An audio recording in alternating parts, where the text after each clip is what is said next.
নমস্কার বন্ধুরা, আজকে আমি একটি গুরুত্বপূর্ণ বিষয় নিয়ে আলোচনা করব। সেটা হচ্ছে আপার আইডি, ন্যাড আইডি বা এবিসি আইডি যাই বলুন না কেন, এগুলো কি এখন ক্রিয়েট করা ম্যান্ডেটরি অ্যাডমিশনের জন্য?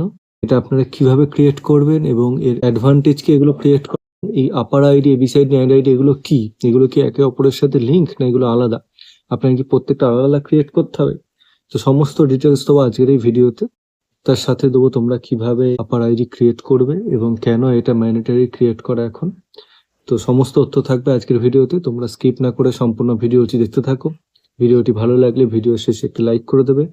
কোনো কোয়ারি থাকলে কমেন্ট করে জানাতে পারো এবং পারলে চ্যানেলটি অবশ্যই সাবস্ক্রাইব করে রাখো, তাহলে এরকম গুরুত্বপূর্ণ ভিডিওর আপডেট তোমরা সবার আগে পেয়ে যাবে। আপার আইডি হচ্ছে automated permanent academic account registry.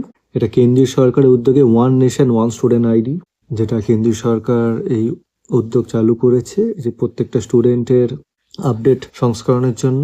যেটা একদম স্কুল লেভেল থেকে একদম হায়ার এডুকেশন পর্যন্ত একটাই আপার আইডি থাকবে, যেটা 12 ডিজিটের আইডি। যেমন আধার কার্ডের যেমন একটা আইডি থাকে 12 ডিজিটের একটা নাম্বার থাকে, সিমিলারলি হচ্ছে একটা আপার আইডি থাকবে যেটাও 12 ডিজিটের একটা স্টুডেন্ট আইডি, যেটা সারা জীবন কিন্তু স্টুডেন্টের ক্ষেত্রে কাজে লাগে। এই একটা আইডি ব্যবহার করে সমস্ত জিনিসের সাথে লিঙ্ক হয়ে যাবে। আমি আসছি। এবিসি আইডি কি? এবিসি আইডি হচ্ছে একাডেমিক ব্যাংক অফ ক্রেডিটস। যেমন আমাদের ব্যাংকে টাকা জমা থাকে, সিমিলারলি এখানে হচ্ছে স্টুডেন্ট যে ক্রেডিট আর্ন করবে পার কোর্সে, সেটা কিন্তু এখানে এবিসি আইডিতে জমা থাকবে। এবং ন্যাড আইডি হচ্ছে ন্যাশনাল একাডেমিক ডিপোজিটরি। এটি একটি ডিজিটাল ডেটাবেস যেখানে সার্টিফিকেট এবং মার্কশিট সব নিরাপদে স্টোর থাকবে। সহজ কথায় বলতে গেলে এগুলো সবই কিন্তু একটা সিস্টেমের মধ্যেই রয়েছে এবং ডিজি লকারের থ্রু থেকে এগুলো লিঙ্ক থাকে। তো আগে যেটা ন্যাড আইডি বা এবিসি আইডি ছিল, এখন সেটা আপার আইডি, যেটা বললাম one nation one student ID through link. তো এখন এই আপার আইডি ক্রিয়েট করলেই হবে। এই আপার আইডি ক্রিয়েট করলে যেটা ডিজি লকারের থ্রু থেকে হবে। তো এই আপার আইডি ক্রিয়েট করা কেন ম্যান্ডেটরি? এটা হচ্ছে যে এখানে ডিজিটালি, যেটা বললাম, সমস্ত ডকুমেন্ট স্টোর থাকবে ডিজি লকারে। তো কোনো একটা স্টুডেন্টের আপার আইডি থ্রু থেকে জানা যাবে সেই স্টুডেন্টটা কি কোর্স করেছে। তো সমস্ত ডিটেলস, স্টুডেন্ট যদি কোনো কলেজ বা ইউনিভার্সিটি চেঞ্জ করে, তো তখন যেগুলো ক্রেডিট ট্রান্সফার স্টুডেন্ট, তার সমস্ত ডকুমেন্টস কিন্তু ডিজি লকারের থ্রু থেকে ভেরিফাই হয়ে যাবে এবং সেখানে স্টোর থাকবে। তো কোনো একটা স্টুডেন্ট পড়তে পড়তে এখন নিউ এডুকেশন পড়ছে, যদি সেটা এক্সিট নিয়ে নেয়, পরে সেটা আবার কন্টিনিউ করতে চায়, তখন এই সুবিধাটা পাওয়া যাবে, এই আপার আইডি থ্রু থেকে জানা যাবে। এবং ইন্টার ইউনিভার্সিটি শুধু চেঞ্জ নয়, যে কোনো জব বা স্কলারশিপের ক্ষেত্রে এখন কিন্তু বাংলা শিক্ষা পোর্টাল বা বাংলা উচ্চ শিক্ষা পোর্টালে যখন কোনো একটা স্টুডেন্ট স্কলারশিপের জন্য অ্যাপ্লাই করতে যায়, তখন কিন্তু এই আপার আইডি এখন চাওয়া হয়। তো সেই আপার আইডি কিন্তু এখন ক্রিয়েট করা রাখতে হবে অ্যাডমিশনের জন্য।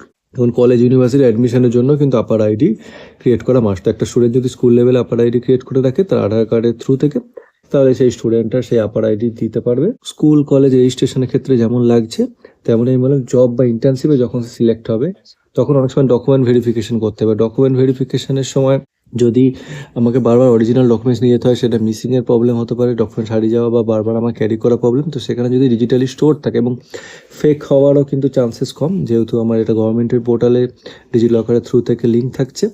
তো সেই ডিজিটালি ডকুমেন্ট আমি যে কোনো জায়গায় শো করতে পারবো এখানে। তো সেই অ্যাডভান্টেজও থাকছে, আমাকে ডকুমেন্ট ক্যারি করতে হচ্ছে না, ডিজিটালি স্টোর থাকছে। এবং আমার যা আমি স্কুল লেভেল থেকে কলেজ ইউনিভার্সিটি সমস্ত ডকুমেন্টস আপ টু পিএইচডি যত যা ডকুমেন্ট, সব কিন্তু একটা আপার আইডি থ্রু থেকে লিঙ্ক থাকছে। তো জাস্ট আপার আইডি ক্রিয়েট করলেই হবে। এগুলো যেটা বললাম এবিসি, ন্যাড আইডি সবই কিন্তু একই। এছাড়াও যেটা সুবিধা থাকছে, যে যদি কেউ বিদেশে পড়তে যেতে চায়, তখন তার ক্ষেত্রেও কিন্তু আপার আইডি থ্রু থেকে সমস্ত ডকুমেন্টস ভেরিফিকেশন হয়ে যাবে। এছাড়াও যেটা রয়েছে এমএআর আইডি, যেটা হচ্ছে ম্যান্ডেটরি অ্যাডিশনাল রিকোয়ারমেন্টস ট্র্যাকিং। তো এই যেটা 4 এসেনশিয়াল স্টুডেন্ট আইডি যেটা বললাম, আপার আইডি, এবিসি আইডি, এমএআর আইডি বা ডিজি লকার, সবই কিন্তু একসাথে লিঙ্ক থাকছে। তো আপার আইডি, এবিসি আইডি যেটা এখন ম্যান্ডেটরি হয়ে গেছে স্কুলের ক্ষেত্রেও, যেটা ম্যান্ডেটরি হয়ে গেছে স্কুলের যে পোর্টাল রেজিস্ট্রেশনের সময় বাংলা শিক্ষা এসবের ক্ষেত্রে, পার্মানেন্ট এডুকেশন নাম্বার, যেটা ফর অল স্কুল স্টুডেন্টের জন্য ম্যান্ডেটরি। কলেজ ইউনিভার্সিটি ক্ষেত্র যেটা বললাম, যে কোনো এখন প্রাইভেট ইউনিভার্সিটি ক্ষেত্র এই এবিসি আইডি বা আপার আইডি লাগছে অ্যাডমিশনের জন্য। এবং স্কলারশিপ বা ইন্টার্নশিপ বা জবের ভেরিফিকেশনের ক্ষেত্রে এখন ম্যান্ডেটরি হয়ে যাচ্ছে। এটা তোমাদের ক্রিয়েট করে রাখতেই হবে। এবং কী কী বেনিফিট পাওয়া যাচ্ছে সেটা আমি অলরেডি মেনশন করেছি, যে ক্রেডিট ট্রান্সফার হয়ে যাচ্ছে, ক্রেডিটগুলো জমা থাকছে, এবং পার্মানেন্ট ক্লাউড রেকর্ডে কিন্তু ডকুমেন্টসগুলো স্টোর থাকছে, এবং জব ভেরিফিকেশনও কিন্তু ইজি হয়ে যাচ্ছে। তো এটার জন্য কি লাগবে, এই ক্রিয়েট করতে গেলে তোমাদের একটা ভ্যালিড আধার কার্ড লাগবে, আধার নাম্বারটা লাগবে, এবং কোনো একটা যেখানে অ্যাডমিশন নিয়েছে ইনস্টিটিউটে তার স্টুডেন্ট আইডিটা লাগবে, এবং অ্যাডমিশন ইয়ার, কলেজ নেম, এগুলো লাগবে। আধারের সাথে ফোনের লিঙ্ক থাকতে হবে, যেখানে ওটিপিটা আসবে, এটা কিন্তু ম্যান্ডেটরি।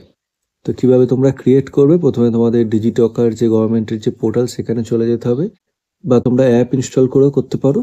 তো আমি এখানে অফিসিয়াল ওয়েবসাইটটা দেখাচ্ছি, তোমরা অ্যাপও এখানে ইনস্টল করে নিতে পারো। করে হচ্ছে তোমাদের লগ ইন করতে হবে, তোমরা ফোন নাম্বার দিয়ে লগ ইন করে নেবে, বা তোমরা অ্যাপেও তোমরা লগ ইন করে নিতে পারো। লগ ইন করার পর তোমাদের দেখবে একটা সার্চ বলে একটা অপশান রয়েছে, সার্চ অপশান থাকবে। সার্চ অপশানে গিয়ে তোমাদের আপার আইডি স্যার বলে সার্চ করতে হবে। তারপরে তোমাদের যে মোবাইল নাম্বারের সাথে লিঙ্ক আছে আধারে, সেখানে একটা ওটিপি যাবে। ওটিপি ভেরিফিকেশান হওয়ার পর তোমাদের স্টুডেন্ট আইডি এবং একাডেমিক সেশন এগুলো দিয়ে, কলেজ নেম এগুলো দিয়ে তোমরা ক্রিয়েট করলেই তোমাদের আপার আইডি 12 ডিজিটের ক্রিয়েট হয়ে যাবে। সেটা তোমাদের সারা জীবনের জন্য লাগবে। সেই ডকুমেন্টস তোমরা, সার্টিফিকেট তোমরা আপার আইডি ডাউনলোড করে রাখতে। তো এই আপার আইডি ক্রিয়েট হয়ে যাওয়ার পর তোমরা সেটা ডাউনলোড করে রেখে দিও, পিডিএফ ভার্সনটা। এবং যখন কলেজ ইউনিভার্সিটিতে তোমাদের অ্যাডমিশন রেজিস্ট্রেশনের সময় যখন চাইবে, তখন তোমরা সেই আপার আইডিটা তোমরা দিয়ে দিতে পারো। তার ফলে ডকুমেন্ট ভেরিফিকেশন ইজি হয়ে যাবে। যদি ভিডিওটি ইনফরমেটিভ মনে হয়ে থাকে, তাহলে ভিডিওতে একটি লাইক করে দিও, কোনো কোয়ারি থাকলে কমেন্ট করে জানাতে পারো, এবং চ্যানেলটি অবশ্যই সাবস্ক্রাইব করে দিও। তাহলে পরবর্তী যখন আমি একাডেমিক স্কলারশিপ এক্সাম বা এরকম গুরুত্বপূর্ণ আপডেট দেবো, তার আপডেট তোমরা সবার আগে পেয়ে যাবে।